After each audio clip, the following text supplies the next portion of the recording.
They found out about 3 years ago that I had Parkinson's. So it's been quite a journey. It's been 12 years since I was diagnosed, and I decided at the time that I had Parkinson's and didn't have me. I'm Russell Mayrow, and this is my little boy, and obviously this is my dad. I want to introduce Aubrey Meyrowitz.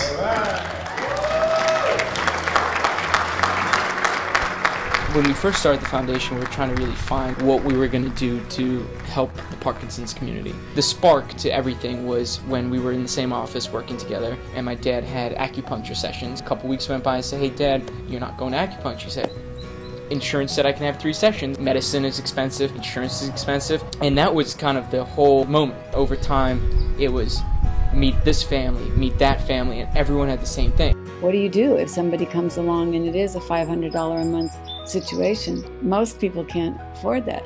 Research shows that when the upper cervical spine gets adjusted with Parkinson's patients, increased range of motion, less tremors, less pain, more stability, back to daily living. I think one of the great things that the MEYROW Foundation does is provide support to these people who are suffering from the disease and their caregivers. The MEYROW Foundation, really what that does is it's trying to help people needing something that they can't get.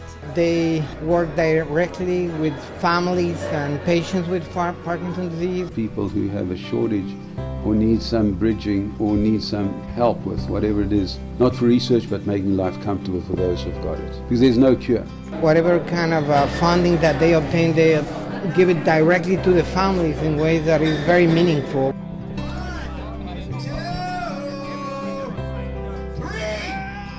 The whole goal now is how do we provide access to families to get those services.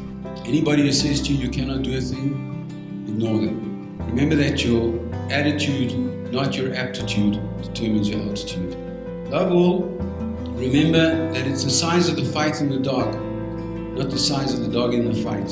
I think we're living now in a time where everything's different. The greatest misconception about Parkinson's disease is perhaps it's an old person's disease. There are people who are young who are getting Parkinson's at a younger stage. The reality is that there are both forms of Parkinson's disease that occur in very young people. You know, as the life expectancy is increasing and the population age is growing, the possibility that we're going to see more and more cases of Parkinson and the related disorders is just going to increase.